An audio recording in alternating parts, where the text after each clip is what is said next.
Hola queridos oyentes, hoy los invitamos a un fascinante viaje a través de los siglos, trasladándonos mentalmente al corazón mismo de la Edad de Oro de la civilización islámica, un período que en Europa a menudo se denomina la Edad Media, pero que para Oriente fue una época de increíble podium intelectual y cultural. Nuestro relato será sobre un hombre cuyo nombre se convirtió en un auténtico sinónimo de sabiduría, genialidad y una búsqueda de conocimientos incansable y absorbente. Este hombre fue un médico eminente, cuyos métodos y diagnósticos asombraron a sus contemporáneos y sentaron las bases de la práctica médica durante siglos.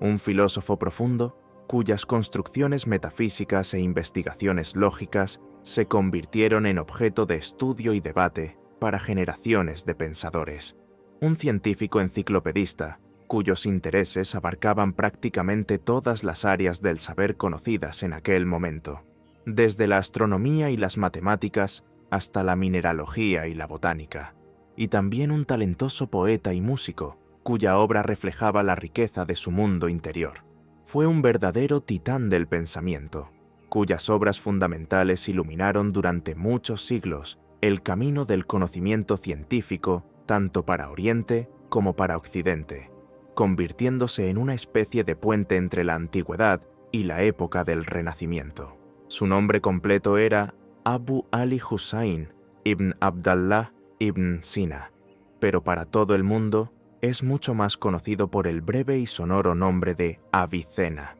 la forma latinizada de su nisba Ibn Sina. Imaginen mentalmente una caligrafía experta trazando su nombre sobre un pergamino amarillento. Visualicen ante ustedes un mapa del Oriente medieval, en el que están marcados centros de erudición como Bujará, Samarcanda, Urgench, Isfahán, Bagdad, majestuosas bibliotecas antiguas, llenas de rollos y códices invaluables, y madrasas, una especie de universidades de la época, donde bullía la vida intelectual. Se llevaban a cabo acalorados debates y se transmitían los conocimientos de maestro a alumno. Y ahora, trasladémonos al mundo tal como era hace aproximadamente 1000 años. Mientras Europa, tras la caída del Imperio Romano de Occidente, apenas comenzaba a salir lentamente de las llamadas Edades Oscuras, atravesando un período de fragmentación feudal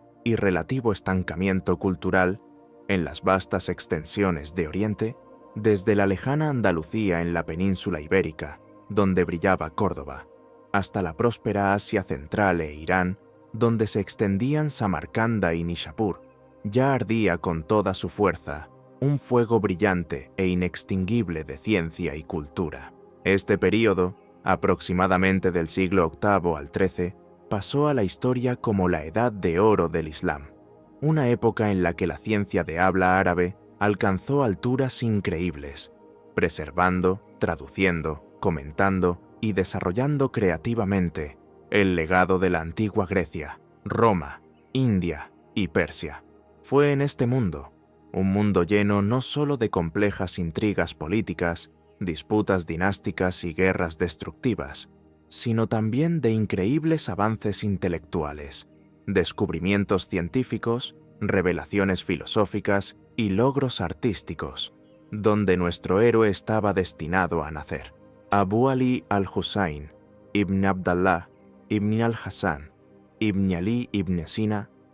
tal era su nombre completo y compuesto, que reflejaba su genealogía y el respeto a sus antepasados. Nació alrededor del año 980 de nuestra era. La fecha exacta de su nacimiento sigue siendo objeto de debate entre los historiadores. En la pequeña aldea de Afshana, situada cerca de Bujará, que en aquellos tiempos no era simplemente una gran ciudad, sino la brillante capital del poderoso y culturalmente desarrollado Estado Samánida. El Estado Samánida, que abarcaba los territorios de los actuales Uzbekistán, Tayikistán, parte de Irán, Afganistán y Turkmenistán, era famoso por su mecenazgo de las ciencias, las artes y la literatura, y la corte de Bujará era un centro de atracción para eruditos, poetas y teólogos de todo el mundo islámico. Hoy en día, Esta histórica localidad, donde transcurrieron la infancia y la juventud de Avicena, se encuentra en el territorio del actual Uzbekistán. Su padre, Abdalá, era oriundo de Balj, una antigua ciudad en Jorasán, y ocupaba el respetado cargo de funcionario responsable de la recaudación de impuestos en la aldea de Yarmaysán, y luego en la propia Afshana. Era un hombre muy culto para su época, curioso, que valoraba el conocimiento y se esforzaba por dar a su hijo la mejor crianza y educación. La familia de Avicena, según creen algunos investigadores, basándose en sus propias notas autobiográficas dictadas a su discípulo Al-Chuzjani, pertenecía a los ismailíes, una de las corrientes influyentes e intelectualmente activas del Islam chiita. El ismailismo, con su compleja doctrina filosófica, su énfasis en la interpretación alegórica y esotérica del Corán y su interés por la filosofía neoplatónica, pudo haber creado un terreno fértil para el desarrollo del pensamiento crítico y la amplitud de miras en el joven Husayn. El padre del futuro erudito, Abdalá, y su hermano solían organizar reuniones en su casa en las que se mantenían animadas, conversaciones sobre temas filosóficos, teológicos y científicos, y se discutían las enseñanzas de los filósofos griegos y la aritmética india. El joven Husayn, dotado de una extraordinaria receptividad, absorbía con avidez estas discusiones, lo que, sin duda, estimuló su temprano y profundo interés por las ciencias y la filosofía. Desde sus primeros años de infancia, el niño comenzó a mostrar unas capacidades verdaderamente fenomenales para el aprendizaje y la memorización. Existen tradiciones, confirmadas por su autobiografía, según las cuales, ya a los 10 años, no solo sabía de memoria todo el Corán, el libro sagrado de los musulmanes, compuesto por 114 suras y más de 6.000 aleyas, lo que en sí mismo era un logro considerable y testimonio de una memoria extraordinaria, sino que también había estudiado profunda y exhaustivamente las sutilezas de la gramática árabe, la literatura árabe, incluida la poesía clásica, y los fundamentos de la jurisprudencia musulmana, también llamada fiqh. Su padre, viendo el talento tan extraordinario y raro de su hijo, hizo todos los esfuerzos posibles para asegurarle la mejor educación disponible en aquel momento. Se invitaba al joven Husayn a los maestros más famosos y cualificados en diversas disciplinas científicas accesibles en la época. El sistema educativo de entonces y de aquella región estaba bastante desarrollado, aunque no tenía la estructura formalizada de las instituciones educativas modernas.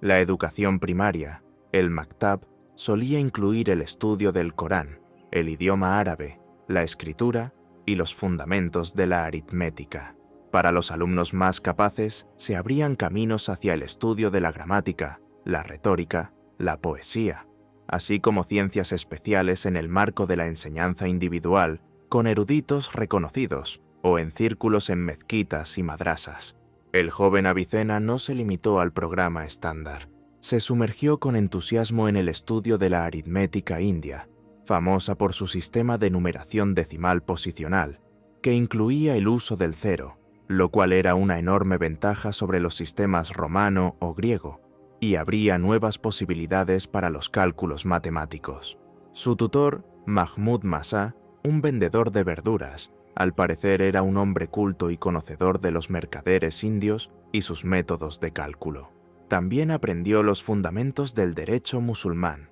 el fiqh, con el conocido jurisconsulto Ismail az-Zahid, lo que requería no solo el conocimiento del Corán y la Sunna, es decir, las tradiciones sobre la vida y los dichos del profeta Mahoma, sino también una profunda comprensión de los métodos de interpretación jurídica y deducción lógica. Las disciplinas filosóficas, como la lógica y las ciencias naturales, la geometría de Euclides, con su riguroso sistema axiomático, y la astronomía de Ptolomeo, con su complejo modelo geocéntrico del universo, Avicena comenzó a estudiarlas bajo la dirección de Abu Abdallah an-Natili, un erudito errante que, según algunas fuentes, no poseía conocimientos especialmente profundos en estas áreas,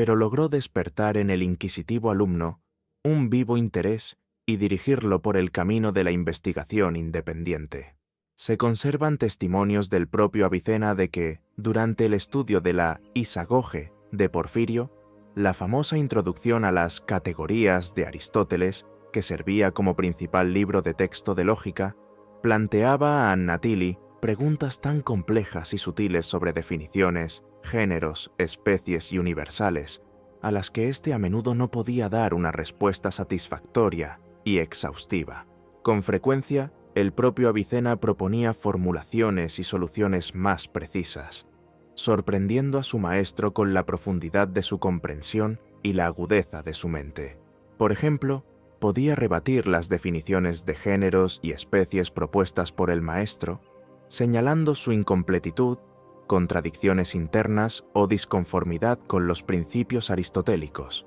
basándose en los textos que ya había leído y en sus propias deducciones lógicas. Esta temprana manifestación de pensamiento crítico, capacidad analítica y asombrosa independencia de juicio se convirtió en un rasgo característico de toda su posterior trayectoria científica. Pronto Avicena comprendió que para su ulterior crecimiento intelectual necesitaba avanzar por su cuenta,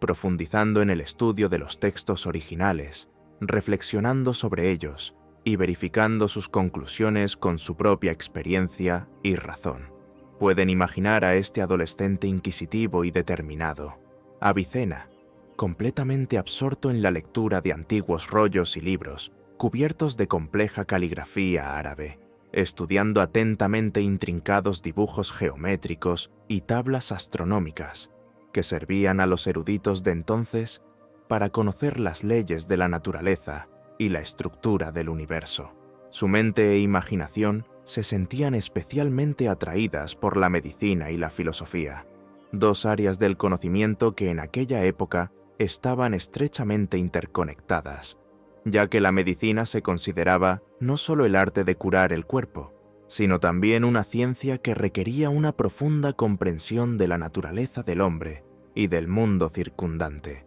Leía con avidez las obras de los grandes sabios de la antigua Grecia, cuyos escritos habían sido traducidos al árabe en la Casa de la Sabiduría de Bagdad,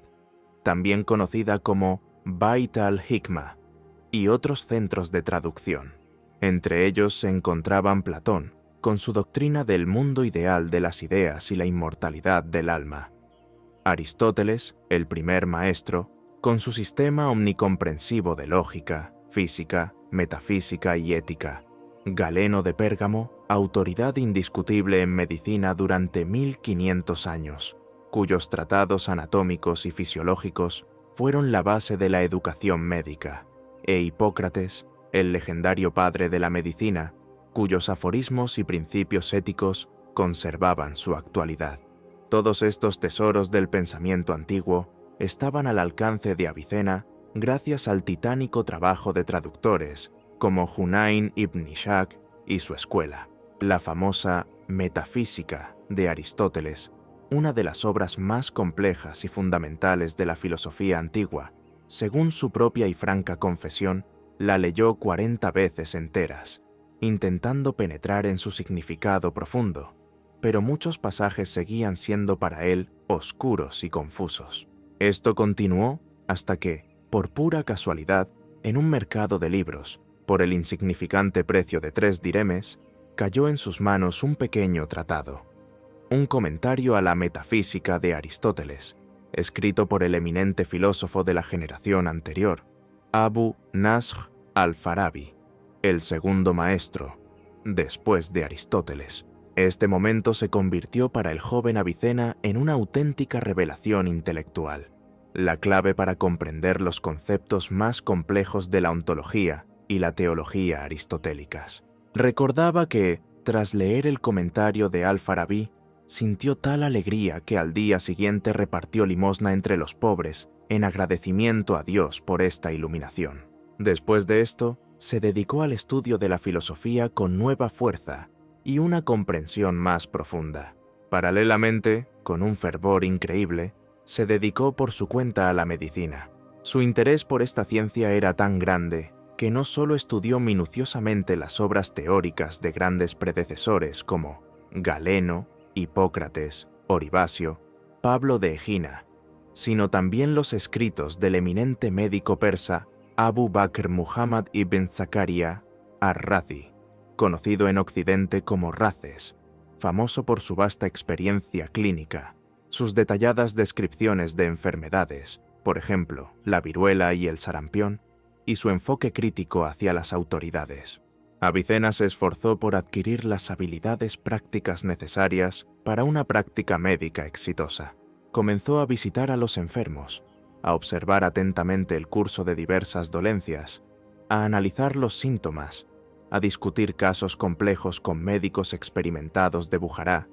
proponiendo sus métodos de tratamiento, a veces inesperados pero a menudo eficaces. Se dice que incluso prestó asistencia médica gratuita a los pobres y necesitados, lo que le granjeó el respeto y el cariño de la gente sencilla incluso antes de hacerse conocido en la corte. Su reputación como hábil diagnosticador, capaz de reconocer las causas ocultas de las enfermedades, y como talentoso sanador, que sabía elegir con pericia medicamentos y procedimientos terapéuticos, crecía cada día. Poseía la rara habilidad no solo de memorizar innumerables síntomas y prescripciones médicas, sino también de sentir intuitivamente las particularidades individuales de cada paciente, su constitución, temperamento, estilo de vida, y de seleccionar el tratamiento más adecuado y personalizado. A los 16 o 17 años, Avicena ya había adquirido en Bujará y sus alrededores una amplia fama como médico hábil y talentoso, al que se recurría en busca de ayuda incluso cuando otros galenos se daban por vencidos. Su fama como sanador crecía constantemente, y pronto el propio destino le ofreció una oportunidad única que cambió radicalmente toda su vida posterior y le abrió horizontes nuevos e insospechados. Sucedió que el emir de Bujará, Nuh ibn Mansur, perteneciente a la dinastía gobernante samánida, soberano de un vasto y próspero estado, enfermó grave y peligrosamente. Los médicos de la corte, a pesar de toda su experiencia y esfuerzos, utilizando todos los remedios conocidos, resultaron impotentes ante su misteriosa y persistente dolencia. El emir se consumía a ojos vistas y su séquito estaba desesperado. Y entonces, alguien del entorno del emir, quizás uno de los que ya había oído hablar de las extraordinarias habilidades del joven médico, recordó a Husayn ibn Sina. Lo invitaron inmediatamente al palacio, lo cual en sí mismo era un gran honor y un reconocimiento a su talento. El joven, que en aquel momento tenía solo unos 17 años, se presentó ante un consejo de médicos cortesanos canosos, sin timidez ni vacilación, demostrando una valentía y confianza en sus propias fuerzas sorprendentes. Para su edad, se hizo cargo del tratamiento del poderoso gobernante. La historia, lamentablemente, no ha conservado para nosotros los detalles exactos sobre el diagnóstico que Avicena le hizo al emir, o los métodos específicos de tratamiento que aplicó. Solo existen conjeturas basadas en sus posteriores obras médicas. Quizás fue alguna forma compleja de fiebre, un trastorno gastrointestinal o un agotamiento nervioso causado por el peso de los asuntos de Estado. Sin embargo, el resultado de su intervención médica fue verdaderamente asombroso y superó todas las expectativas. El emir Nuh ibn Mansur se recuperó por completo, volviendo a la vida y a sus quehaceres. En señal de profundísima gratitud y admiración por su arte, el emir no solo recompensó generosamente a su joven salvador con dinero y honores, sino que le hizo un regalo verdaderamente regio, que para Avicena era más valioso que todos los tesoros del mundo. Le abrió las puertas de su famosa biblioteca palaciega, una de las mejores y más ricas de todo Oriente. La biblioteca palaciega de los samánidas en Bujará, conocida como Sivan al-Hikma, que puede traducirse como depósito de la sabiduría o tesoro del conocimiento, era una colección de libros verdaderamente legendaria. Contenía decenas de miles de volúmenes que abarcaban todas las ramas del saber conocidas entonces, escritos en diferentes idiomas: árabe, persa, griego, siríaco, sánscrito. En ella se conservaban no solo las obras de eruditos, poetas y teólogos árabes y persas, sino también invaluables traducciones de obras de filósofos, matemáticos, astrónomos y médicos de la antigua Grecia, obras de sabios indios, escritos de eruditos de otras regiones del mundo islámico. Para Avicena, esto equivalía a sumergirse en un océano ilimitado de pensamiento humano,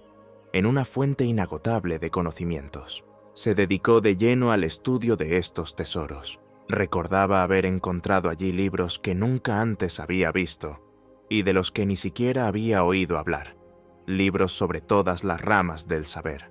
sistematizados por salas. Estudió allí raros manuscritos de filosofía, incluidos los textos completos de Platón y Aristóteles, con numerosos comentarios de filósofos alejandrinos, siríacos y árabes, las obras de los neoplatónicos, como Plotino y Proclo, que ejercieron una influencia considerable en la formación de su propio sistema filosófico. Profundizó sus conocimientos en matemáticas, leyendo no solo los Elementos de Euclides, sino también las obras de Arquímedes sobre estática e hidrostática, de Apolonio de Perga sobre secciones cónicas, de Diofanto sobre álgebra, los tratados astronómicos de Ptolomeo, especialmente su Almagesto, de astrónomos indios con sus tablas más precisas del movimiento de los planetas, así como las obras de eruditos musulmanes anteriores, como Al-Batani, Al-Farghani, Al-Juarizmi.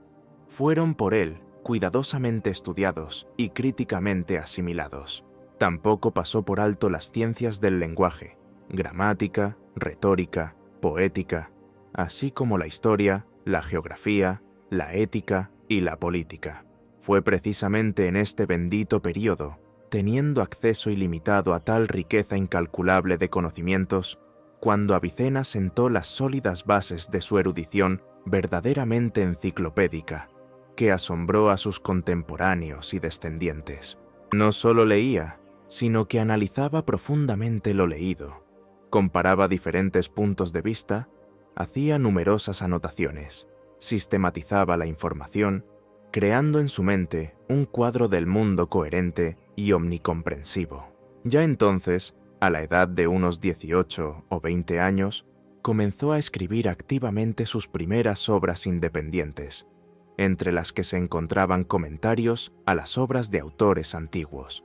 tratados breves pero sustanciosos sobre lógica y metafísica, y también, posiblemente, los primeros esbozos y planes de sus futuras obras médicas y filosóficas fundamentales. Este período de intensa autoeducación y podium creativo inicial lo formó definitivamente como un erudito de amplísimo perfil, un pensador capaz de generalizaciones originales y audaces hipótesis. Lamentablemente, esta biblioteca única se incendió posteriormente durante uno de los incendios, y las malas lenguas incluso intentaron culpar de ello a Avicena, supuestamente deseoso de apropiarse del monopolio de los conocimientos que contenía. Pero él mismo rechazó enérgicamente estas insinuaciones. Sin embargo, la brillante época del gobierno de la dinastía samánida, marcada por el florecimiento cultural y una relativa estabilidad, lamentablemente llegaba a su inevitable fin. Las disputas internas, el debilitamiento del poder central y la presión de las tribus túrquicas nómadas del norte minaban el poderío del Estado. En el año 999, Bujará, la capital de los samánidas, fue conquistada por los turcos karajánidas. Este acontecimiento marcó el inicio de un nuevo período en la historia de Asia Central, un período de inestabilidad política, guerras frecuentes, cambio de dinastías y gobernantes. Estas turbulentas catástrofes históricas se convirtieron en el inquieto telón de fondo sobre el que transcurrió la mayor parte de la vida de Avicena, llena de acontecimientos y giros dramáticos. Se vio obligado a abandonar sus tierras natales, Bujará, donde había pasado su juventud y recibido una brillante educación,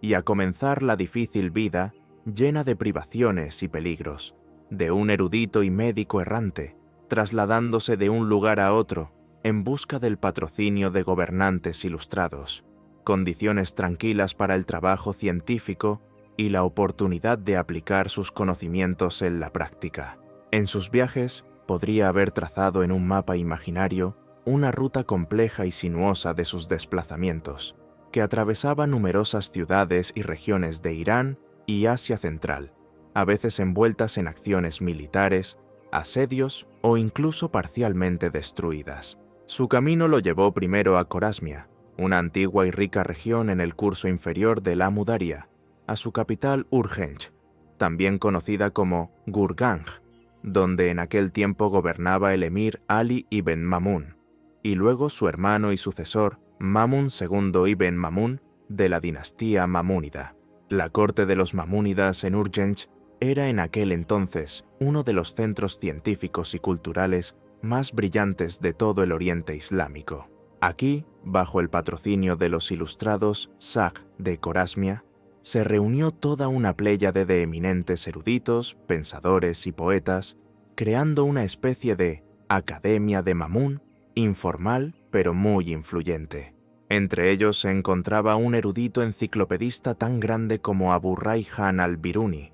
un hombre de conocimientos universales, comparable en la magnitud de su personalidad, la amplitud de sus intereses y la profundidad de sus conocimientos al propio Avicena. Al-Biruni era unos 7 años mayor que Avicena y ya gozaba de una enorme autoridad como matemático, astrónomo, historiador, geógrafo, conocedor de la India y de muchos idiomas. Su relación en Urgench, que duró varios años, aproximadamente desde el año 1004 hasta el 1012, fue sin duda extremadamente fructífera y estimulante para ambos genios, aunque, según algunos testimonios conservados, entre ellos también se producían agudas discusiones científicas que reflejaban la diferencia de sus enfoques metodológicos y posiciones filosóficas. Se conserva su famosa correspondencia, en la que discutían las cuestiones más complejas de la filosofía de la naturaleza y la metafísica, por ejemplo, sobre la naturaleza de la luz y el calor, sobre la posibilidad o imposibilidad de la existencia del vacío, sobre la divisibilidad de los cuerpos hasta el infinito, sobre la eternidad o la creación del mundo en el tiempo, sobre la posibilidad de la existencia de múltiples mundos, similares al nuestro. Avicena, más inclinado a la metodología deductiva aristotélica y a la construcción sistemática del conocimiento, defendía unas posiciones, mientras que Al-Biruni, con su profundo conocimiento de la filosofía india, su inclinación por las investigaciones empíricas, las mediciones precisas y las generalizaciones inductivas, expresaba otros puntos de vista, a veces muy críticos. Estas disputas, sin embargo, se llevaban a cabo al más alto nivel intelectual, utilizando una compleja argumentación filosófica, y contribuían a agudizar el pensamiento y a precisar las posiciones de ambos grandes pensadores. En Corasmia, Avicena no solo se dedicó a un intenso trabajo científico, sino que probablemente continuó su práctica médica, gozando del patrocinio de la corte. Fue aquí, en la atmósfera relativamente tranquila y creativa de la corte de Urgench, donde comenzó un trabajo serio y sistemático en su futura obra maestra médica, el Canon de la Medicina, y también, posiblemente, en algunas partes de su grandiosa enciclopedia filosófica, el Libro de la Curación. Pero también esta relativa tranquilidad y refugio seguro en Corasmia resultaron, por desgracia, efímeros. El mapa político de la región cambiaba rápidamente. Entró en la arena histórica un nuevo y temible conquistador, el sultán Mahmud de Ghazni, gobernante del poderoso estado Ghaznávida, que se extendía desde Irán hasta la India. Mahmud no solo era un talentoso general, sino también un hombre ambicioso que aspiraba a reunir en su corte de Ghazni, en el actual Afganistán, a todos los eruditos y poetas eminentes de su tiempo, para dar brillo a su imperio. En el año 1017, tras la conquista de Corasmia, exigió de forma insistente, casi ultimátum, que todos los eruditos famosos que se encontraban en Urgench, incluidos Avicena y Al-Biruni, acudieran inmediatamente a su corte. Al-Biruni, siendo un hombre más pragmático y, quizás menos propenso al riesgo, sopesando todas las circunstancias, se sometió a esta exigencia y pasó muchos años en la corte de los gaznávidas, donde, por cierto, creó sus obras más importantes, incluida la famosa India. Sin embargo, Avicena, que valoraba por encima de todo su libertad e independencia intelectual, y, quizás, temía el carácter despótico e impredecible del temible sultán, que no toleraba objeciones, prefirió una huida arriesgada y llena de peligros. Imaginen esta escena dramática. Avicena, posiblemente acompañado por su fiel discípulo, Abu Ubaid al-Juzjani, que se unió a él en Corasmia y permaneció con él hasta el final de sus días, abandona secretamente Urgench y emprende un durísimo viaje a través del desierto árido y hostil de Karakum, tratando de evitar la persecución de los emisarios de Mahmud de Ghazni. Durante esta travesía por el desierto, según el testimonio de al-Juzjani, casi perecieron de sed y privaciones. Así comenzó un nuevo período, aún más difícil e impredecible, de largas y peligrosas peregrinaciones para el gran erudito. Avicena se vio obligado a trasladarse de una ciudad a otra, buscando patrocinio y la oportunidad de continuar su trabajo. Estuvo en Abhiwart, Nishapur, uno de los mayores centros culturales de Jorasán, donde, sin embargo, no encontró la acogida debida, y finalmente llegó a Gurgan, también conocido como Jurjan, una ciudad en la costa sureste del mar Caspio. Aquí encontró refugio temporal y el patrocinio del emir local Shams al-Ma'ali Qaboos ibn Wushmagir, gobernante de la dinastía Ziyarí. Qaboos era una personalidad extraordinaria, no solo un gobernante belicoso y a veces cruel, sino también un hombre culto, conocido como un talentoso poeta, un hábil calígrafo y un apreciador de las ciencias y las artes. Trató a Avicena con respeto, valoró su talento y le proporcionó condiciones para un trabajo tranquilo. Fue en Gurgan en un período de relativa estabilidad que duró varios años, donde Avicena escribió una parte considerable de su Canon de la Medicina, así como varios tratados filosóficos importantes, incluidos El comienzo y el retorno y La salvación del error. Aquí también, como ya se mencionó, adquirió un fiel discípulo y compañero durante muchos años, Abu Ubaid al-Juzjani, quien más tarde se convertiría en su biógrafo, secretario, asistente y guardián de su legado, preservando para la posteridad muchas de sus obras e invaluables datos sobre su vida. Sin embargo, el gobierno de Qaboos fue inestable y terminó trágicamente. En el año 1017 fue derrocado como resultado de un motín de soldados, provocado por su carácter severo, y poco después asesinado. Avicena, habiendo perdido a su protector y temiendo nuevas revueltas, se vio obligado a emprender de nuevo el camino, esta vez hacia la ciudad de Rai, situada cerca del actual Teherán. En Rai, que en aquel momento era un importante centro político y cultural, Avicena entró al servicio de Mahd ad-Daula, gobernante de la dinastía Búyida,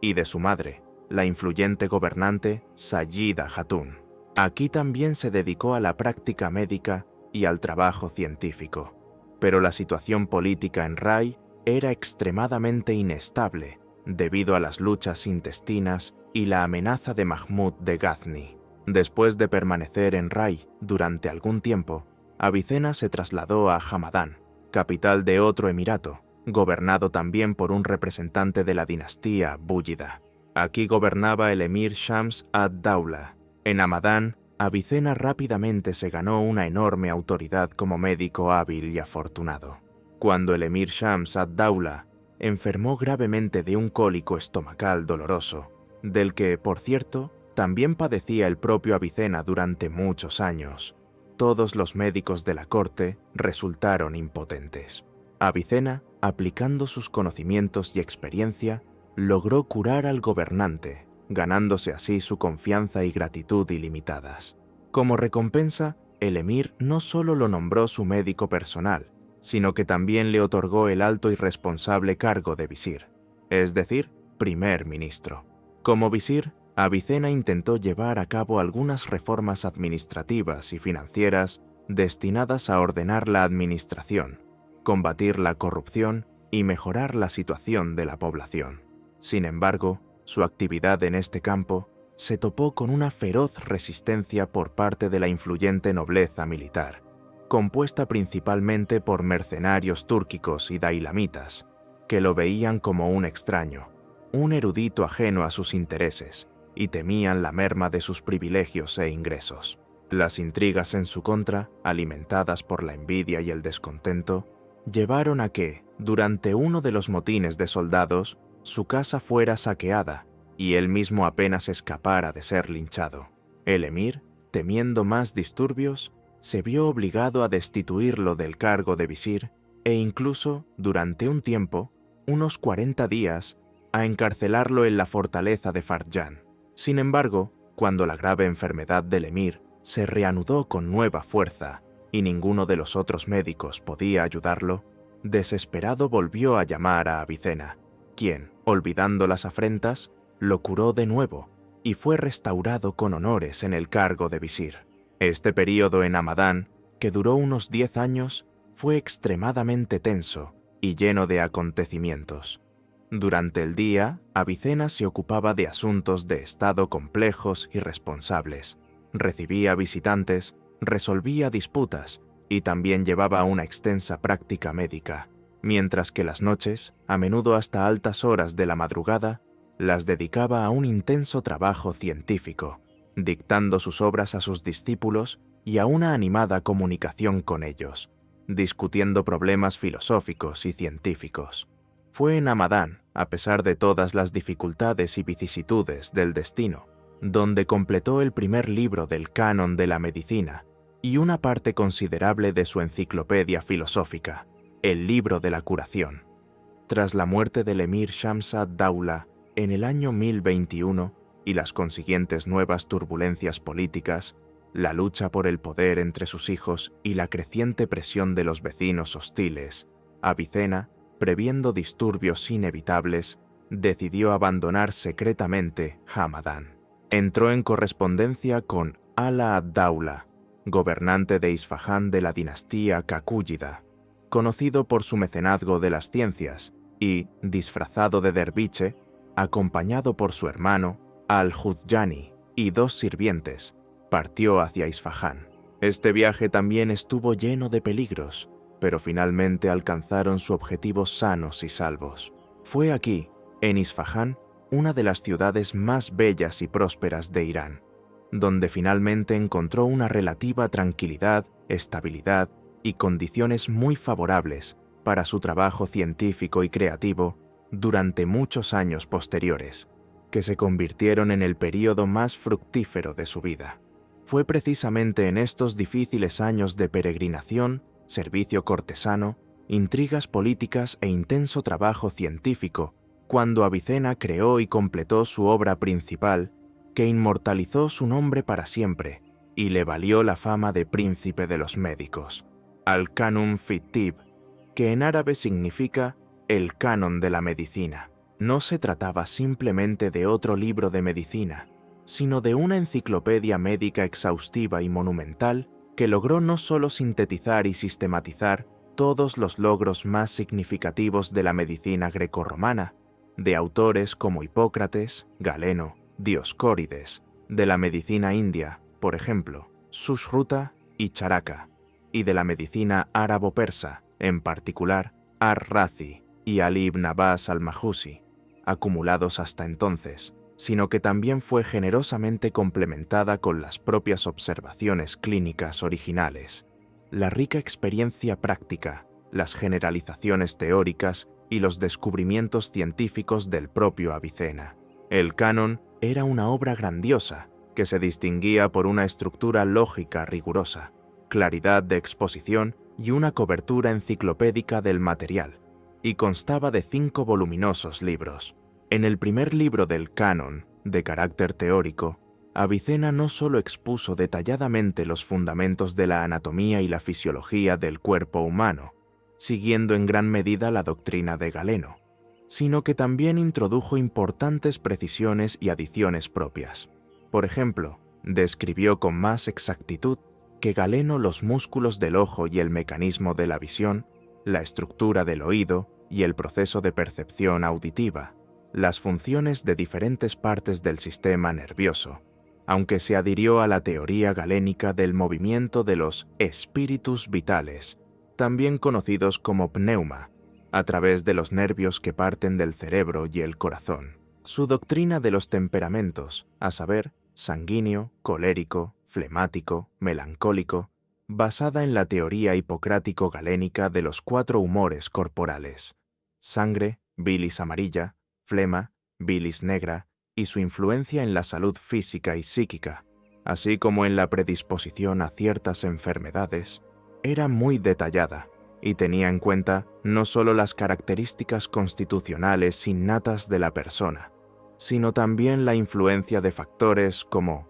la edad, el sexo, la dieta, el clima, la profesión, el estilo de vida e incluso el estado emocional. Subrayó la enorme importancia de la prevención de enfermedades, diciendo que la medicina es el arte de conservar la salud y tratar la enfermedad cuando surge. Para conservar la salud, recomendaba la moderación en todo,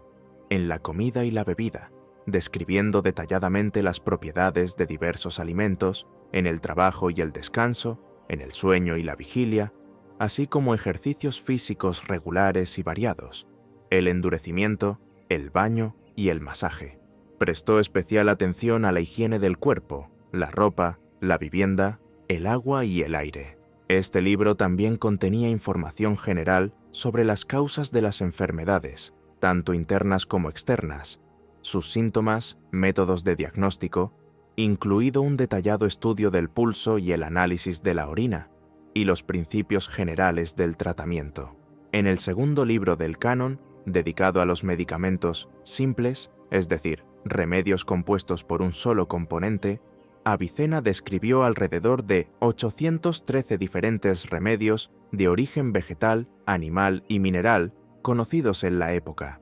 Para cada medicamento, proporcionaba su nombre, a menudo en varios idiomas: árabe, persa, griego, siríaco, una descripción detallada de su apariencia, lugar de crecimiento o extracción, propiedades, por ejemplo, caliente o frío, seco o húmedo, en cierto grado, según la teoría humoral, métodos de recolección, preparación, almacenamiento y aplicación, así como posibles efectos secundarios, contraindicaciones y sustitutos, si dicho medicamento no estaba disponible. Es importante señalar que Avicena, por primera vez en la historia de la medicina, formuló reglas claras para el ensayo de nuevos medicamentos, una especie de prototipo de los ensayos clínicos modernos. Entre estas 7 reglas se encontraban requisitos como la pureza del preparado, es decir, la ausencia de impurezas extrañas, el ensayo del medicamento en humanos, y no solo en animales como se hacía anteriormente, para una enfermedad específica y concreta, debiendo ser la enfermedad simple y no compleja o complicada por otras dolencias, el ensayo en personas de diferente constitución y en diferentes épocas del año, para tener en cuenta los factores individuales y estacionales. Este fue un paso significativo hacia un enfoque más científico y objetivo en farmacología. Describió detalladamente las propiedades y el uso de plantas tan ampliamente utilizadas como el alcánfor, el ruibarbo, la sena, el aloe, la adormidera, el beleño, la mandrágora y muchas otras, así como el uso de diversos minerales y productos de origen animal, como el mercurio, el antimonio, el arsénico, indicando su toxicidad y la necesidad de gran precaución en su uso, el almizcle, el ámbar gris, el cuerno de rinoceronte. El tercer libro del canon, que era la parte más voluminosa y detallada de toda la obra, estaba dedicado a la llamada patología y terapéutica particulares, es decir, en él se examinaban detalladamente las enfermedades de órganos individuales y de diversas partes del cuerpo humano, descritas sucesivamente de la cabeza a los pies. Era, en esencia, un verdadero y exhaustivo manual de medicina interna que los médicos utilizaron durante muchos siglos. Avicena, con gran escrupulosidad y precisión clínica, describió la etiología, la patogenia, dentro de las concepciones de la época, los síntomas, los métodos de diagnóstico, el tratamiento y el pronóstico de una multitud de enfermedades muy diversas. Entre ellas, se encontraban enfermedades del sistema nervioso, incluyendo la epilepsia, diversos tipos de parálisis, la migraña, la meningitis, que logró diferenciar con precisión de otros tipos de dolores de cabeza, los trastornos del sueño, los trastornos psíquicos, como la melancolía y la manía, de los órganos respiratorios, neumonía, pleuresía, tuberculosis pulmonar, que relacionó con la predisposición hereditaria y un origen contagioso, el asma bronquial, del sistema cardiovascular, aunque sus ideas sobre la circulación sanguínea eran pre-harveyanas y se basaban en la teoría de Galeno, desarrolló detalladamente la doctrina del pulso, distinguiendo más de 10 de sus características: frecuencia, ritmo, fuerza, tensión, plenitud y su valor diagnóstico en diversas enfermedades. Del sistema digestivo, gastritis, úlceras de estómago e intestino, disentería, diversos tipos de cólicos, enfermedades del hígado y la vesícula biliar, incluyendo diversos tipos de ictericia, hepatitis, cirrosis hepática, que, en particular, relacionó con el abuso del vino, y cálculos en la vesícula biliar. Del sistema genitourinario, nefritis, cálculos en los riñones y la vejiga urinaria, métodos para su tratamiento conservador e indicaciones para la litotomía, la diabetes mellitus, que describió como una enfermedad caracterizada por la abundante secreción de orina dulce, sed insaciable y agotamiento, y la relacionó con una alteración de la función del hígado y los riñones, así como enfermedades de las articulaciones, por ejemplo, artritis y gota, de la piel y muchas otras. Sus descripciones de enfermedades infecciosas, como la viruela y el sarampión, eran tan precisas y detalladas que permitían distinguirlas claramente, lo que fue un gran logro para la época, ya que antes se confundían con frecuencia. También describió la clínica de la lepra, la peste, el ántrax, aunque sin conocer sus verdaderos agentes causales, pero expresando suposiciones sobre su contagiosidad y vías de transmisión. El cuarto libro del Canon estaba dedicado a las llamadas enfermedades generales,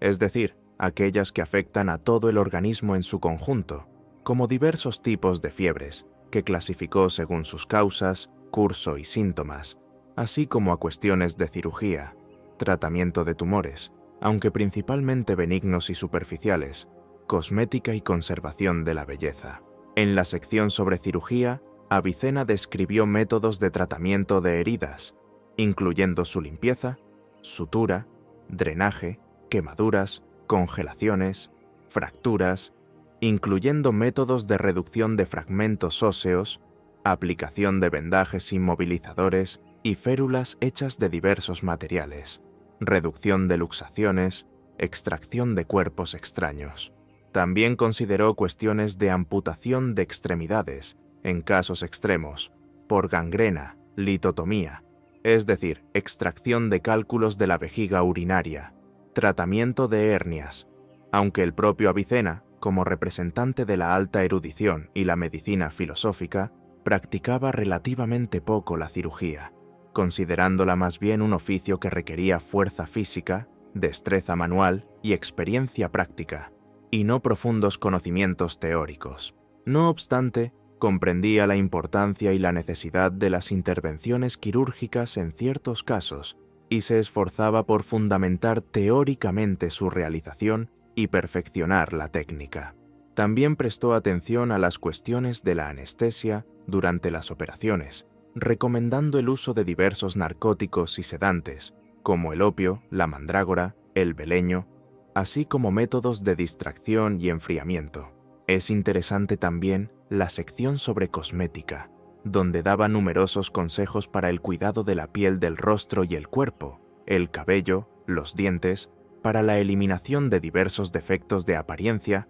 como arrugas, manchas pigmentarias, cicatrices así como para la preparación de diversos productos cosméticos, cremas, ungüentos, lociones, tintes para el cabello.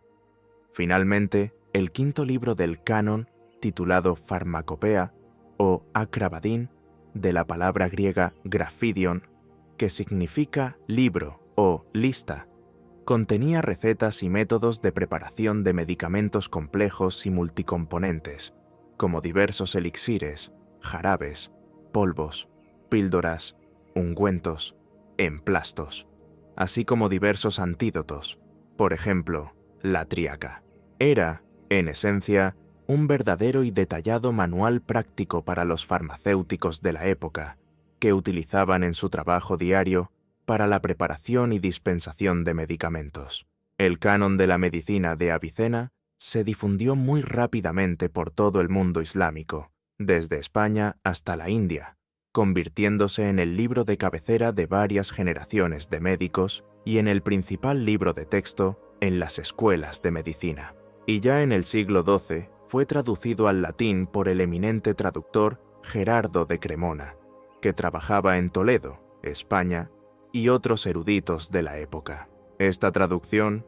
aunque no siempre precisa y completa, produjo una auténtica revolución en la medicina europea, que en aquel momento se encontraba en un estado de relativo estancamiento y se basaba principalmente en conocimientos muy distorsionados y fragmentarios de autores antiguos. Durante casi 6 siglos posteriores, hasta el XVII, y en algunas universidades hasta el XVIII, el canon de Avicena siguió siendo el principal y fundamental libro de texto médico en la mayoría de las universidades de Europa. Desde las famosas escuelas de medicina de Salerno y Montpellier, Bolonia y Padua,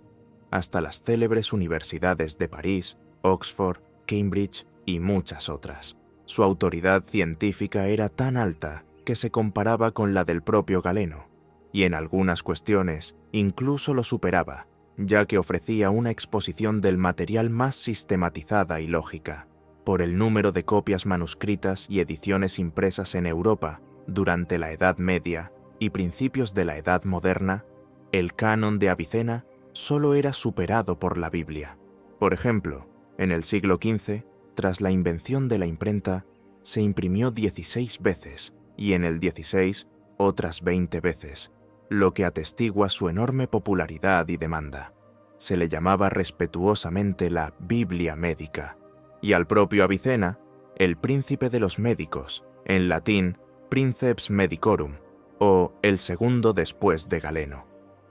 Médicos y científicos tan eminentes de la época del Renacimiento como Leonardo da Vinci, Andrés Vesalio, Paracelso, aunque comenzaron a criticar algunas de sus disposiciones por su excesivo dogmatismo, adhesión a teorías obsoletas de Galeno, y llamaban a nuevas investigaciones anatómicas y observaciones clínicas. Sin embargo, se apoyaban en gran medida en su autoridad y reconocían su enorme contribución a la medicina. Solo en los siglos XVII y XVIII, con el desarrollo de la anatomía experimental por Vesalio, el descubrimiento de la circulación sanguínea por Harvey, los éxitos de la medicina clínica por Sydenham y Boerhaave, así como con el desarrollo de la química y la física, el canon comenzó gradualmente a ceder su lugar a nuevos conocimientos y enfoques, pero su importancia histórica como el mayor monumento del pensamiento médico medieval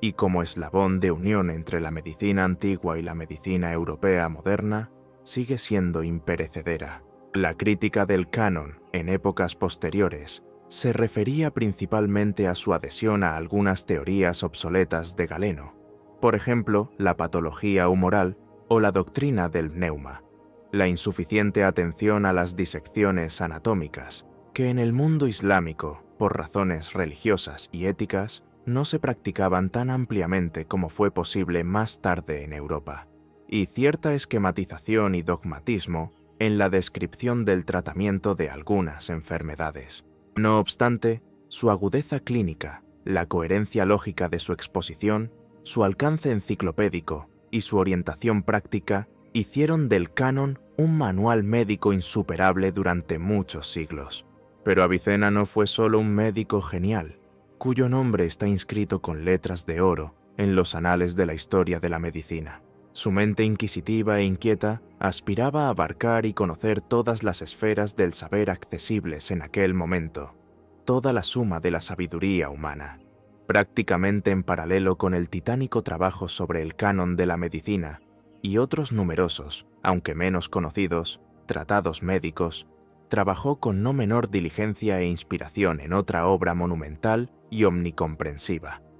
Kitab ash-Shifa, que en árabe significa el libro de la curación. Sin embargo, en este caso no se refería a la curación física del cuerpo de las enfermedades, sino a la curación espiritual del alma de la ignorancia, los errores y las dudas mediante la comprensión de la verdad. Era una enciclopedia filosófica grandiosa en su concepción y ejecución, destinada, según palabras del propio autor, a curar el alma de la ignorancia y los errores, y a presentar de forma sistemática toda la suma de conocimientos filosóficos y científicos de la época, basados en el legado de Aristóteles y otros pensadores griegos, pero reelaborados creativamente y complementados por el propio Avicena. El libro de la curación estaba lógicamente dividido en 4 partes principales y fundamentales, cada una de las cuales, a su vez, se dividía en numerosos libros y capítulos.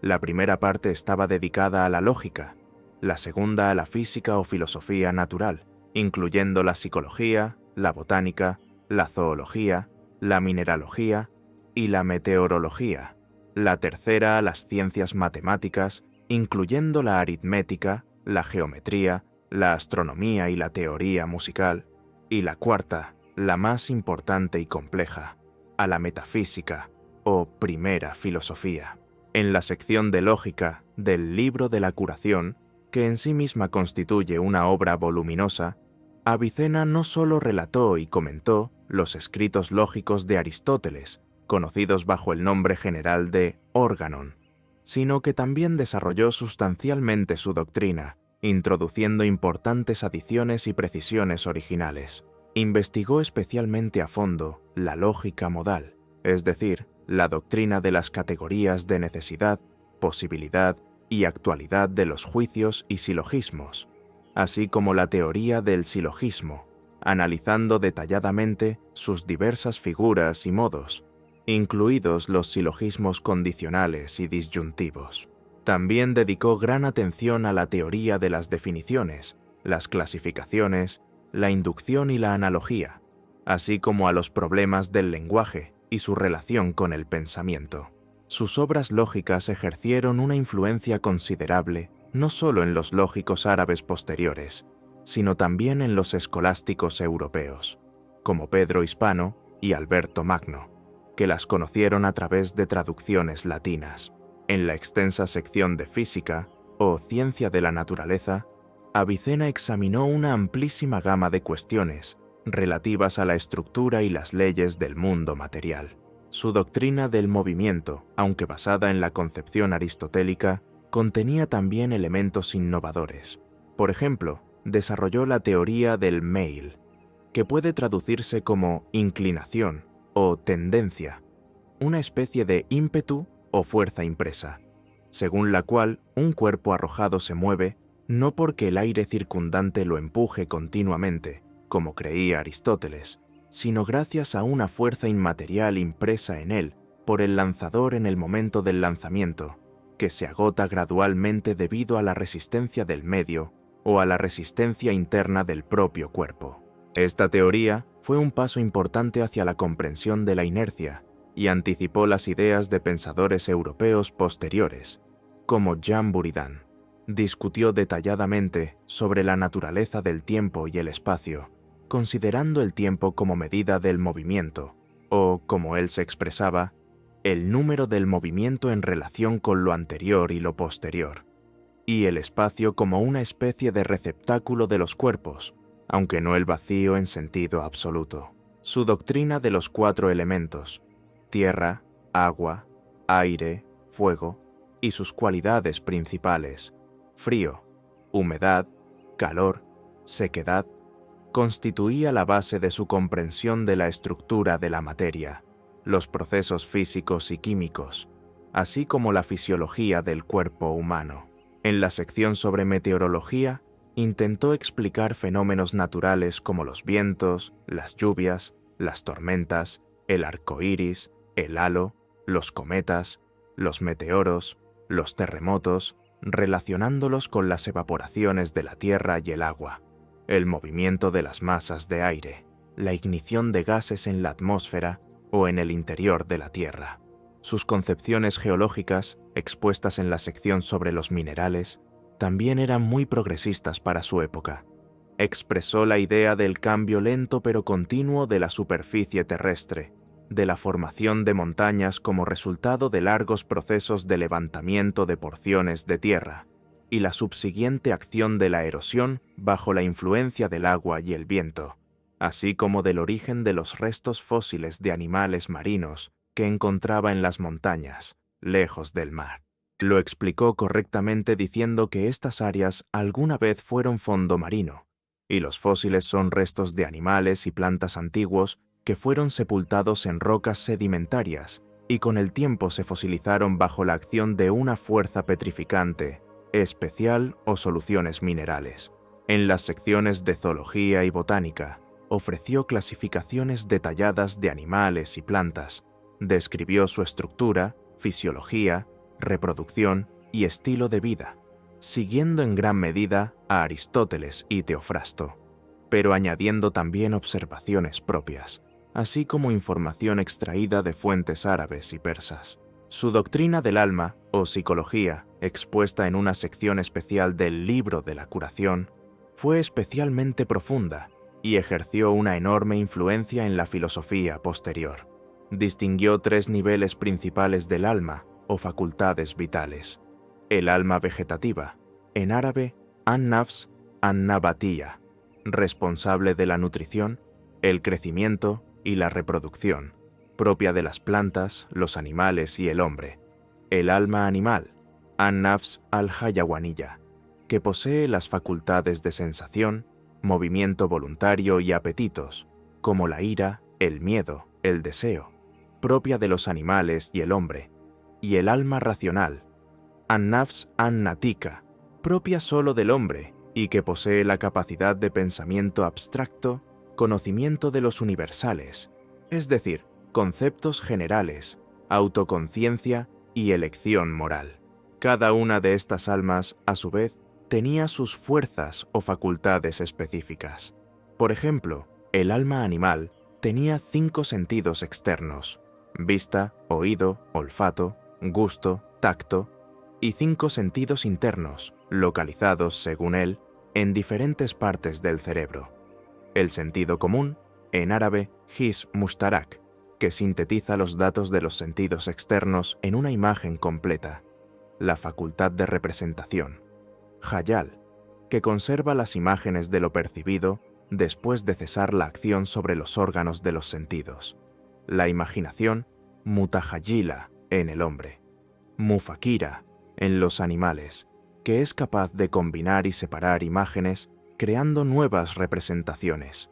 La facultad estimativa, wahima, que determina instintivamente lo útil y lo perjudicial en los objetos de percepción. Por ejemplo, la oveja teme instintivamente al lobo, incluso sin experiencia previa. Y la memoria, hafiza o zakira, que conserva los resultados de la estimación y el juicio. El alma racional se dividía en razón práctica, que gobierna las acciones humanas y busca el bien en la vida práctica, y razón teórica, que busca el conocimiento de la verdad por sí misma y puede alcanzar diferentes niveles de desarrollo, desde la razón potencial hasta la razón actual, y finalmente la razón adquirida, capaz de la contemplación directa de las verdades inteligibles, en unión con el intelecto agente. Fue precisamente en el contexto de la doctrina del alma donde Avicena propuso su famoso experimento mental del hombre volador,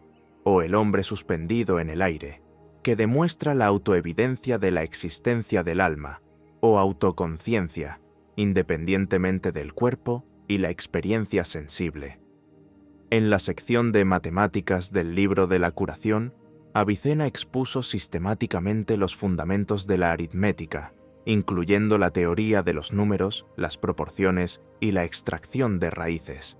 La geometría, principalmente basada en los elementos de Euclides, pero con demostraciones propias de algunos teoremas y adiciones relativas, por ejemplo, a la medición de volúmenes y superficies, así como la astronomía y la teoría musical. Sus obras astronómicas, aunque basadas en el sistema geocéntrico de Ptolomeo, que consideraba el mejor modelo matemático de su tiempo, contenían también críticas a algunos de sus aspectos, por ejemplo, la complejidad y artificialidad de la teoría de los epiciclos y deferentes. También realizó sus propias observaciones astronómicas, en particular en Isfahán, donde se construyó para él un pequeño observatorio. Intentó determinar las coordenadas geográficas exactas de Isfahán, observando un eclipse lunar simultáneamente con Al-Biruni, que se encontraba en otra ciudad. En el campo de la teoría musical, Avicena es considerado uno de los teóricos medievales más importantes y autorizados,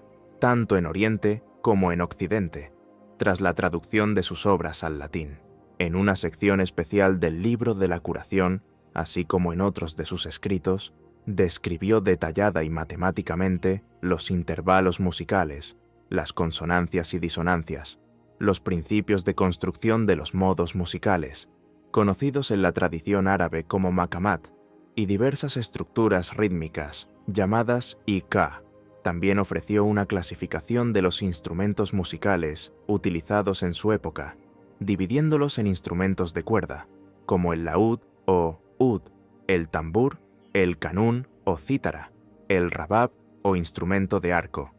instrumentos de viento, como el nai o flauta, la zurna u oboe, e instrumentos de percusión, por ejemplo, tambores, panderos, platillos. Sus obras sobre música ejercieron una influencia considerable en el desarrollo de la teoría y la práctica musical, tanto en el mundo islámico como en la Europa medieval.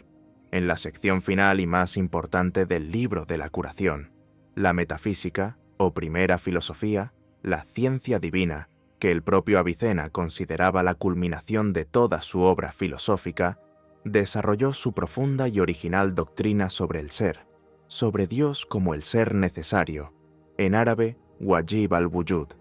cuya esencia es idéntica a su existencia y que es la causa primera y el fin último de todo lo existente. Todo lo demás existente, el mundo creado, es ser posible, mumkin al-wujud, es decir, su existencia no se deriva de su propia esencia, sino que le es otorgada por el ser necesario, y necesita de él para su origen y conservación. Avicena presentó varias pruebas filosóficas de la existencia de Dios, incluida la prueba cosmológica, es decir, desde la presencia de movimiento, causalidad y contingencia en el mundo, hasta la existencia de un primer motor, una causa primera y un ser necesario, y una especie de prueba ontológica, desde el propio concepto de ser necesario, que no puede no existir,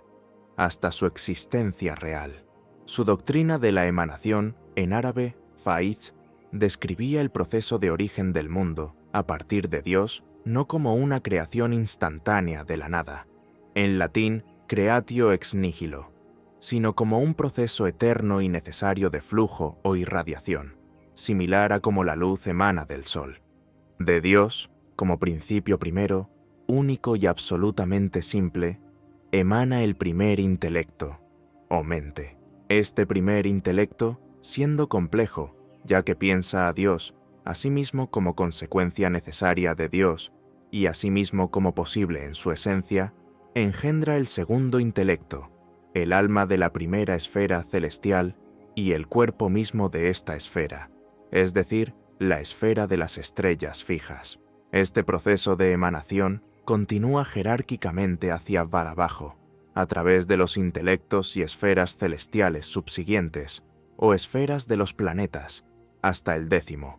o intelecto agente, en árabe, al-Aqal al-Fa'al, que gobierna el mundo sublunar, es decir, nuestro mundo terrenal, y es la fuente de las formas para las cosas materiales, así como la fuente de la razón humana, actualizando sus capacidades potenciales para el conocimiento. Avicena también demostró detalladamente la inmortalidad del alma racional individual del hombre, la cual, siendo una sustancia simple, inmaterial y autoconsciente, no está sujeta a la destrucción junto con el cuerpo. Después de la muerte del cuerpo, el alma, dependiendo del grado de su perfección intelectual y moral alcanzado en la vida terrenal, puede alcanzar diferentes niveles de bienaventuranza en unión con el intelecto agente y en la contemplación continua de las verdades inteligibles, o bien, si estuvo apegada a las pasiones corporales y descuidó el conocimiento, experimentará sufrimientos. El sistema filosófico de Avicena, que representaba una síntesis compleja y original de aristotelismo, neoplatonismo y teología islámica, suscitó debates animados y a veces encarnizados en el mundo islámico. Fue criticado por algunos teólogos ortodoxos, los mutakalimun, como el famoso Abu Hamid al-Ghazali, en su libro La incoherencia de los filósofos, por postulados como la doctrina de la eternidad del mundo, aunque Avicena hablaba de la dependencia eterna del mundo de Dios y no de su coeternidad autosuficiente con Dios, la negación de la resurrección corporal, ya que Avicena solo admitía la inmortalidad espiritual y la bienaventuranza o el sufrimiento espiritual después de la muerte, y la afirmación de que Dios conoce los particulares solo de manera universal, y no en todos sus detalles individuales. No obstante, su filosofía ejerció una influencia enorme y duradera en los filósofos musulmanes posteriores, como Ibn Tufail, Ibn Baya, Ibn Rushd, también conocido como Averroes, aunque este último lo sometió a una dura crítica en muchos puntos, buscando un aristotelismo más puro y auténtico, así como en muchos pensadores sufíes, es decir, místicos, algunos de los cuales encontraron en su doctrina de la emanación, el intelecto agente y los grados del conocimiento una consonancia con sus propias ideas místicas sobre el camino hacia Dios. A través de las traducciones latinas, la filosofía de Avicena ejerció una profundísima influencia también en la escolástica medieval europea, convirtiéndose en una de las principales fuentes de conocimiento de Occidente sobre el pensamiento aristotélico y provocando el llamado avicenismo latino. Además de estas dos obras titánicas, el Canon de la Medicina y el Libro de la Curación, Avicena fue autor de más de 450 obras, de las cuales nos han llegado unas 240, sobre las más diversas ramas del saber. Entre ellas se encuentran el Libro de la Salvación, en árabe Kitab an-Najat, que es una exposición abreviada del Libro de la Curación, Indicaciones y Advertencias, Kitab al-Isharat wa Tanbihat, una de sus últimas y más maduras obras filosóficas, escrita en un estilo más conciso y aforístico, el Libro del Conocimiento, Danishnama, una enciclopedia filosófica escrita en lengua persa, lo que la hizo accesible a un círculo más amplio de lectores en Irán y Asia Central. Numerosos tratados sobre cuestiones particulares de lógica, metafísica, psicología, ética, política, medicina, astronomía, matemáticas, química, música, así como comentarios a las obras de Aristóteles y otros autores griegos. También fue un talentoso poeta, que escribió versos tanto en árabe como en persa. Su famosa Qasida filosófica, es decir, poema sobre el alma en lengua árabe, en la que describe de forma alegórica el descenso del alma desde el mundo superior a la prisión del cuerpo y su apasionado anhelo de regresar a su patria celestial, es una obra maestra reconocida de la poesía filosófica árabe. En ella se exponen metafóricamente los principales postulados de su psicología y su doctrina de la inmortalidad. También escribió elegantes rubaiyat, es decir, cuartetos, en lengua persa, en los que reflexionaba sobre el sentido de la vida, la fugacidad del tiempo, la vanidad de las preocupaciones mundanas y el valor imperecedero del conocimiento y la virtud. Algunos de sus tratados médicos y filosóficos fueron escritos en forma de verso, las llamadas urjuzas, lo que facilitaba su memorización por los alumnos. Por ejemplo, su Poema médico, Urjuza fi Tib, exponía brevemente los principales postulados del canon y gozó de gran popularidad. La actividad pedagógica de Avicena fue muy intensa y continuó a lo largo de toda su vida, dondequiera que se encontrara. A su alrededor siempre se reunían numerosos discípulos, ávidos de conocimiento y atraídos por su fama y la profundidad de su pensamiento. El más famoso y devoto de ellos fue el ya mencionado Abu Ubaid al-Juzjani, quien lo acompañó durante más de 25 años. Fue su secretario, asistente, anotó sus conferencias, lo ayudó en la redacción y edición de sus libros e incluso completó algunos de ellos después de la muerte del maestro, y también escribió su detallada biografía, que es la principal fuente de información sobre su vida. La enseñanza solía tener lugar en forma de animadas conversaciones, debates, lectura conjunta y comentario de textos. Avicena poseía el raro don de exponer con claridad, lógica y de forma ublecatelnoi las cuestiones filosóficas y científicas más complejas, estimulando a los alumnos al pensamiento crítico independiente y a la búsqueda de la verdad. Los últimos 14 años aproximadamente de su intensa y turbulenta vida, es decir, aproximadamente desde el año 1023 hasta el 1037, Avicena los pasó en la ciudad de Isfahán, al servicio del ilustrado y poderoso Emir Ala ad-Daula de la dinastía Kakúyida. La estancia de Avicena en Isfahán, que en aquel entonces era una de las ciudades más grandes, bellas y prósperas de Irán, se convirtió en el período más tranquilo, estable y fructífero de su vida. El emir Ala ad-Daula valoraba mucho la erudición y el talento de Avicena.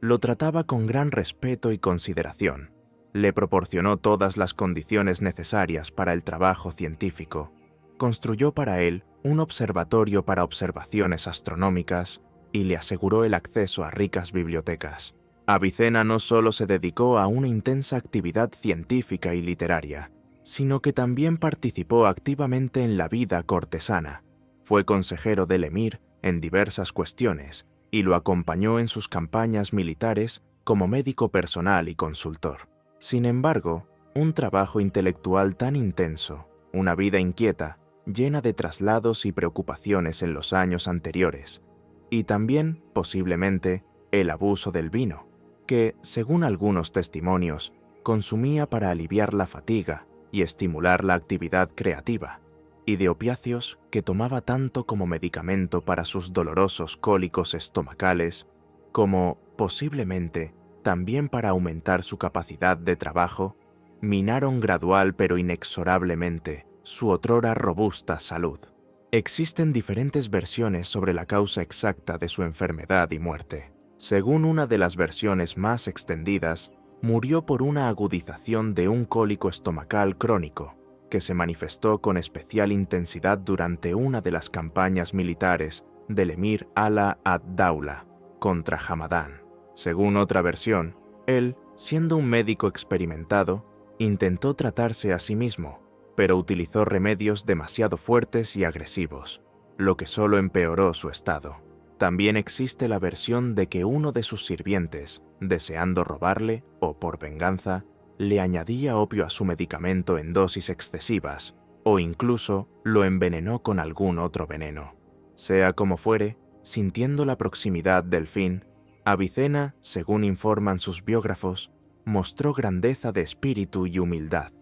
Interrumpió el tratamiento, liberó a todos sus esclavos, repartió generosamente todos sus bienes entre los pobres y necesitados, y los últimos días de su vida terrenal los dedicó por completo a la oración fervorosa, la lectura del Corán y el arrepentimiento sincero. Abu Ali ibn Sina, el gran Avicena, falleció en el mes sagrado para los musulmanes de Ramadán del año 1037 del calendario cristiano, lo que corresponde aproximadamente al mes de junio. Sucedió en la ciudad de Hamadán, a donde había llegado con el ejército del emir. Tenía en aquel momento unos 57 años, una edad no tan avanzada según los estándares modernos, pero muy considerable para aquella época turbulenta, especialmente teniendo en cuenta su vida llena de privaciones, peregrinaciones e increíble tensión mental. Allí mismo, en Hamadán,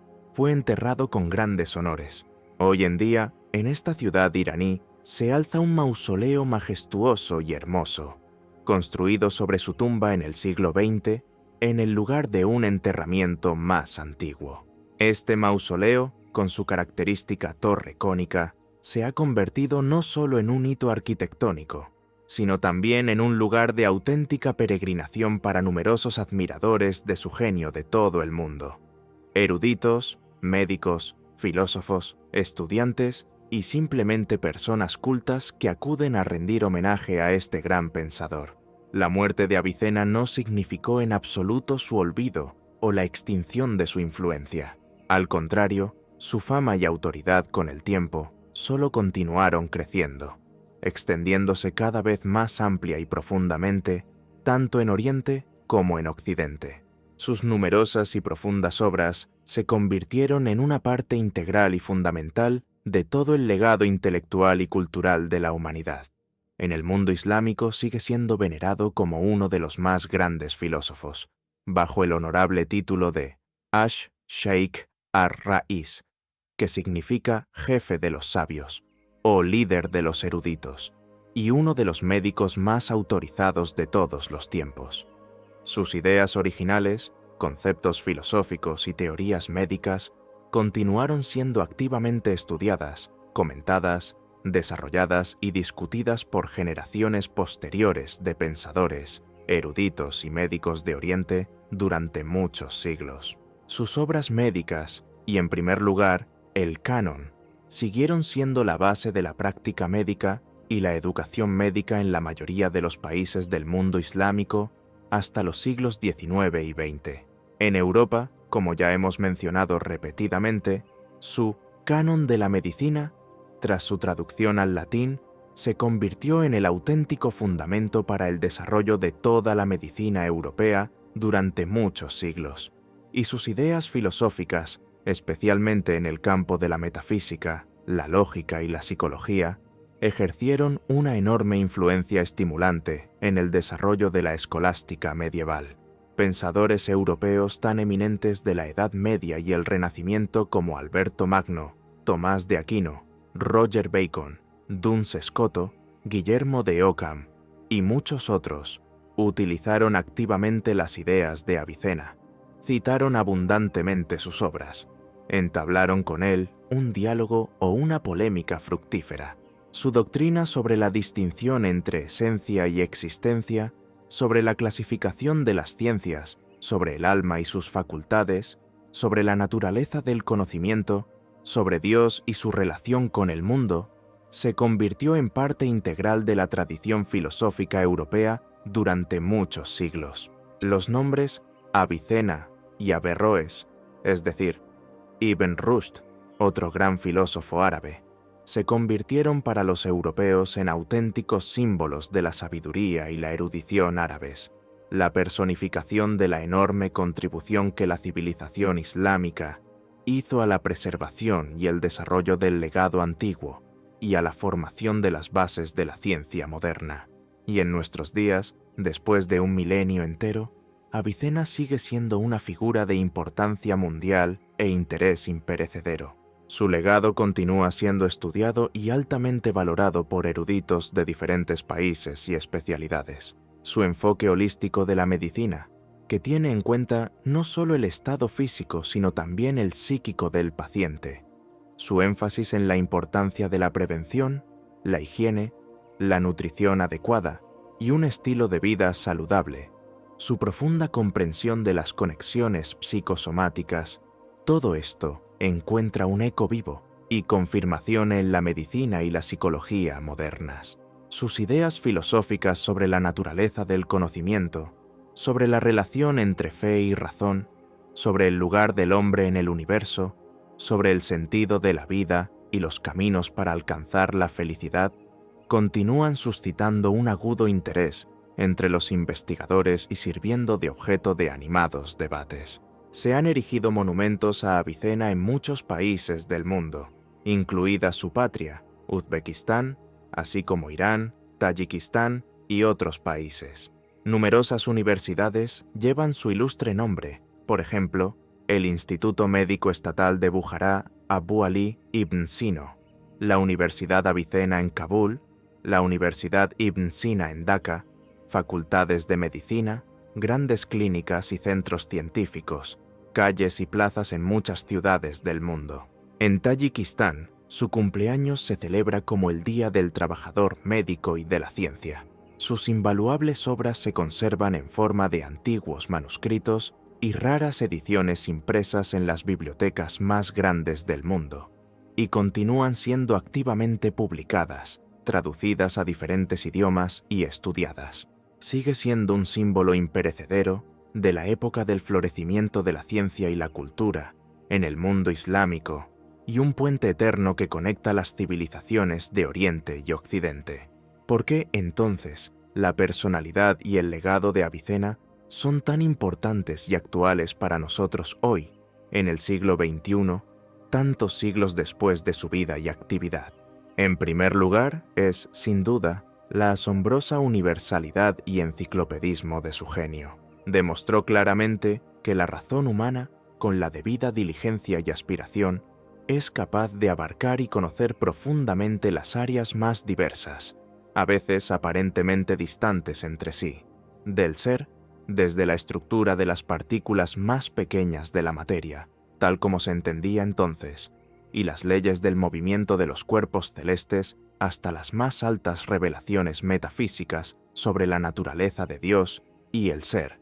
desde el arte práctico de curar dolencias corporales hasta la comprensión filosófica de los misterios del alma humana. En segundo lugar, es su racionalismo consecuente, su enfoque crítico hacia las autoridades y su asombrosa observación científica. En una época en que el misticismo, las supersticiones, el dogmatismo y la ciega veneración de las autoridades antiguas eran todavía muy fuertes, Avicena se apoyó audazmente en sus investigaciones en la lógica rigurosa, la fuerza de la razón humana, la atenta observación de la naturaleza y la experiencia práctica. Su enfoque científico, especialmente en medicina, fue sorprendentemente moderno para su tiempo, anticipando muchos descubrimientos posteriores. En tercer lugar, es su capacidad única para la síntesis del conocimiento, para la comprensión creativa y la integración de los logros de diferentes culturas y épocas. No se limitó a copiar o compilar ciegamente las obras de sus numerosos predecesores, sino que las sometió a un minucioso análisis crítico, seleccionó lo más valioso, corrigió errores e inexactitudes, y también introdujo sus propias ideas originales, creando sobre esta base sistemas de conocimiento nuevos, más perfectos y completos. Se convirtió, en esencia, en un puente vivo entre la sabiduría antigua, los logros científicos de Oriente y el futuro florecimiento de la ciencia en Europa, logrando preservar, desarrollar y transmitir un invaluable legado intelectual para las generaciones venideras. En cuarto lugar, es su profundo y verdadero humanismo, que impregna toda su obra. En el centro de toda su atención, de todas sus investigaciones y reflexiones, siempre estuvo el hombre, su salud física y espiritual, su bienestar, su eterno anhelo de conocimiento, felicidad, perfección y armonía consigo mismo y con el mundo circundante. Y, finalmente, en quinto lugar, es su incansable y absorbente sed de conocimiento, su increíble laboriosidad y su abnegada dedicación a la ciencia y la ilustración, que llevó consigo a lo largo de toda su vida, a pesar de todas las numerosas dificultades, privaciones, peligros y vicisitudes del destino que le tocaron en suerte. Abu Ali ibn Sina, el gran Avicena. Este nombre no es simplemente otra página en el grueso libro de la historia universal. Es un símbolo brillante e imperecedero del inextinguible anhelo de toda la humanidad por la luz del conocimiento, por la comprensión de la verdad, por la consecución de la armonía y la perfección. Su vida, llena de dramatismo, de ascensos y caídas, de triunfos y tragedias, fue como un meteoro deslumbrantemente brillante que surcó velozmente el oscuro cielo de la ciencia medieval, dejando tras de sí una estela larga y luminosa, claramente visible aún en nuestros días, inspirando a nuevas generaciones de investigadores y pensadores. En el mundo moderno, que, lamentablemente, todavía se ve a menudo desgarrado por conflictos, guerras, intolerancia y prejuicios, el ejemplo inspirador de Avicena, un hombre que supo unir armoniosamente en sí mismo la sabiduría y los logros de diferentes culturas, religiones y épocas enteras, que dedicó toda su vida sin reservas al servicio abnegado a la humanidad a través del desarrollo de la ciencia, la medicina y la difusión de la ilustración,